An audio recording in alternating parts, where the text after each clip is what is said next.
প্রশ্ন খুবই গুরুত্বপূর্ণ প্রশ্ন, যদিও বা কোনো বোর্ডে পড়ে নাই, কিন্তু বিভিন্ন সরকারি স্কুলে অনেকবার প্রশ্নটা পড়ছে। এই জন্য আমি এটা সমাধান করে দিচ্ছি তোমাদেরকে। প্রশ্নটার আগে কি সেটা শোনো ভালো করে। tan থিটা সমান 1 হলে cosec থিটা সমান কত? চারটি উত্তর দেওয়া আছে আমাদের। এই চারটি উত্তরের মধ্যে যে কোনো একটা উত্তর সঠিক হবে। তাহলে এখানে দেওয়া আছে কি? দেওয়া আছে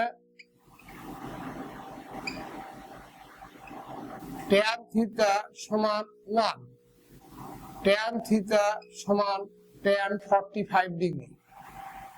সুতরাং থিটা সমান 45 degree. cosec theta 1 divided by sin theta, 1 divided by sin থিটার মান কি? 45 ডিগ্রি। 1 divided sin 45 ডিগ্রি মান কি? 1 divided by √2, 1 ভাগ 1 divided by √2, 1 গুণ √2 সমান √2। এটা হচ্ছে আমাদের অ্যানসার। √2 কোথায় আছে? এই গ নাম্বারে আছে। এটাই সঠিক উত্তর।